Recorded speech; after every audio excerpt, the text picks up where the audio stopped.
Et donc, pour terminer ici, donc je viens de dessiner l'échelle des Celsius des températures, donc avec donc le 0 degré Celsius qui correspond au point de fusion de l'eau et le 100 degrés Celsius qui correspond au point d'évaporation de l'eau.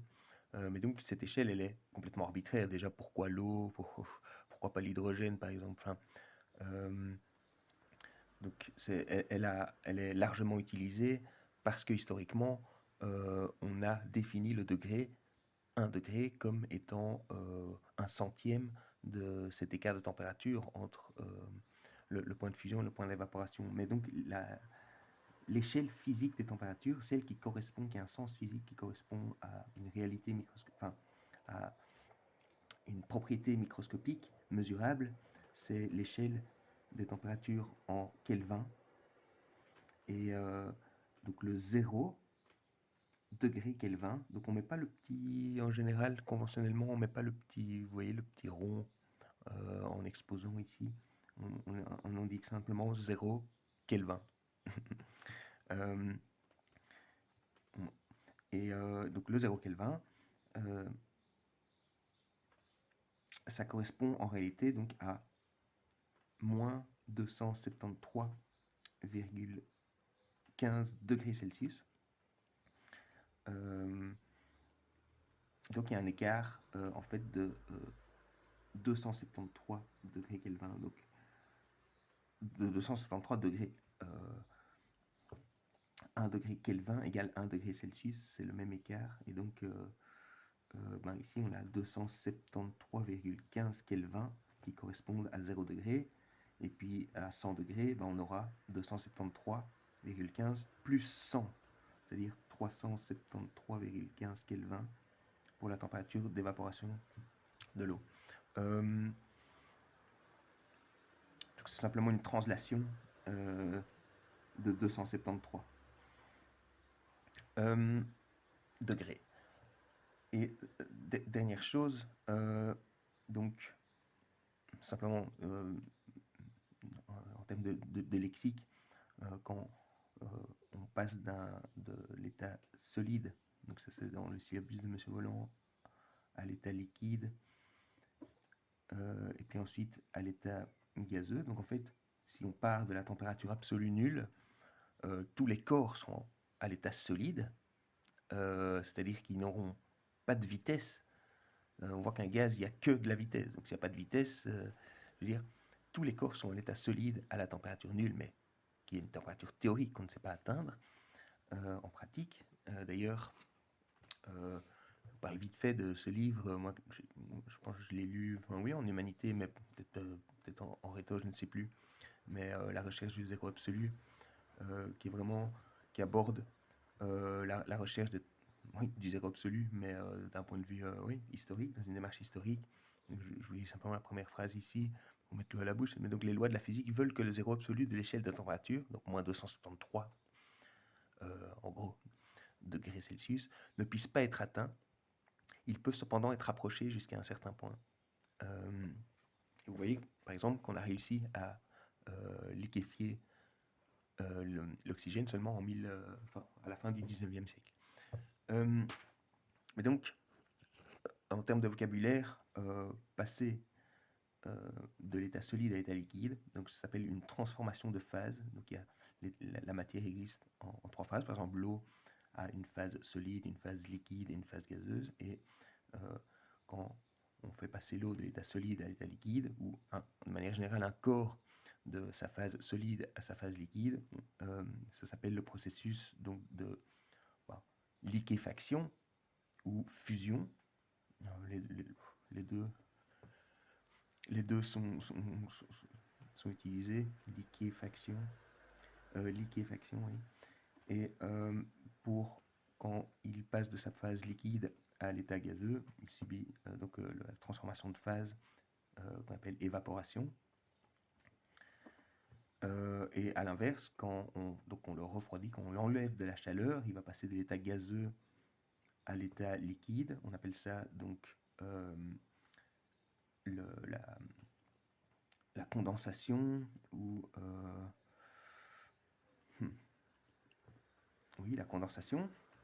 Et puis, de l'état, quand on diminue toujours sa température, il va passer à la phase, de la phase liquide à la phase solide. Et dans ce cas-là, on appelle ça la solidification, simplement. Solidification.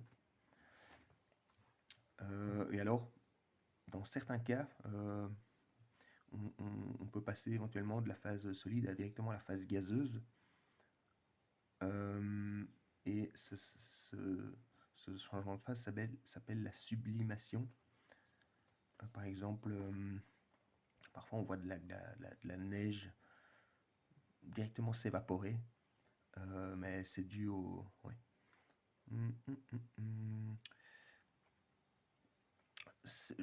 Ça dépasse le cadre de ce cours, mais voilà, sachez qu'un corps peut passer de l'état solide à l'état gazeux. Et toute dernière chose, quand on augmente la température d'un corps en partant de la température nulle, donc tous les corps sont à l'état solide, donc je vais simplement ici représenter le temps.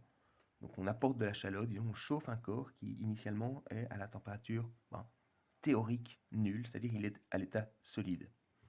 Et donc je vais représenter ici sur l'axe des ordonnées sa température avec un T majuscule, donc sa température en Kelvin.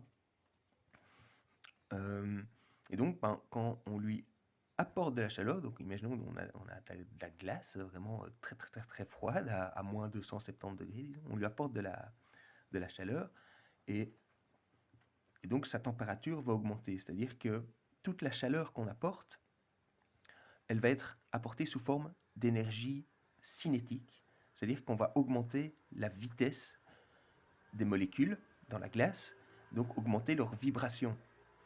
Elles seront toujours liées entre elles, donc l'énergie potentielle ne change pas. Dans l'analogie des petits ressorts, ils ont toujours la même constante de raideur, mais simplement les molécules ont plus d'énergie cinétique et donc elles vibrent plus fort. Et donc, si on représente, donc si on met la glace en dessous d'une flamme, etc., donc une flamme, on apporte un flux de chaleur constant en fonction du temps, et donc on part de la température nulle, ici, 0, et donc la température augmente à mesure que le temps s'écoule, c'est-à-dire que la chaleur s'accumule dans le corps. Et puis, on va arriver à 273 degrés Kelvin, ici, ou 0 degré Celsius, c'est-à-dire à la température de fusion de l'eau. Et à ce moment-là, toute la chaleur qu'on va apporter va servir, donc on sera à, donc pour l'eau ici, si je représente ici pour l'eau, on sera à 273 Kelvin. Et à partir de ce moment-là, toute l'énergie, la chaleur que l'échantillon d'eau reçoit va servir à briser les liaisons chimiques de l'état solide et le transformer en des liaisons chimiques moins importantes de l'état liquide. C'est-à-dire que sa température ne va plus augmenter. Toute l'énergie, son énergie interne, disons, toute la chaleur servira à transformer les liaisons chimiques. Et donc, la chaleur ne servira pas à modifier l'énergie cinétique. Et l'énergie cinétique, qui est proportionnelle à la vitesse au carré, donc la température va stagner. Il n'y aura pas de changement de vitesse. Et donc, quand on passe ici donc de l'état solide à l'état qui sera après liquide, donc ici on a la fusion. Et pendant le processus de fusion, donc la température reste constante. Et ensuite, seulement quand toutes les molécules et quand tout le corps a transformé ces liaisons chimiques, à ce moment-là, donc l'échantillon est toujours sous la flamme, sous un flux de chaleur, il reçoit de la chaleur, et donc là, à ce moment-là seulement, quand tout le corps est devenu à l'état liquide, la température recommence à augmenter. Et puis, de nouveau, on va arriver au point d'évaporation de l'eau. Donc ici, c'est la phase liquide. Et à ce moment-là, toute la chaleur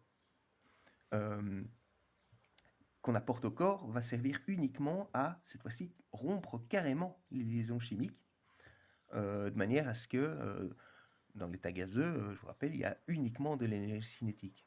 Et donc, pendant la transformation de phase de l'état liquide à l'état gazeux, de nouveau, la température ne change pas, parce que toute la chaleur sert à rompre les ressorts, à rompre les liaisons chimiques. Et seulement après, donc ici, on aura l'évaporation.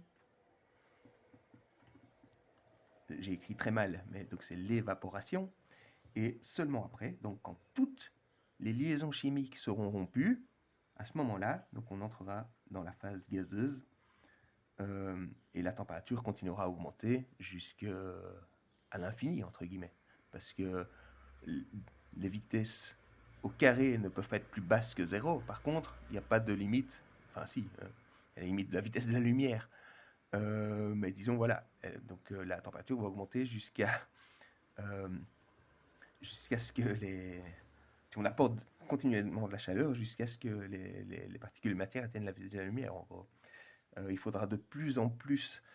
On ne va pas rentrer dans ces détails, mais de plus en plus de chaleur pour augmenter d'1 degré la température à mesure qu'on s'approche de la vitesse de la lumière. Mais bref, ça dépasse très très légèrement le cadre de ce cours. Mais donc j'espère que ça vous donne une compréhension, oui, un peu plus, disons, ancrée et consolidée sur ces aspects-là de température, donc qui mesure la vitesse des molécules et pourquoi quand on apporte de la chaleur à un corps, il passe d'un état à un autre, et quelle est la différence microscopique entre ces états.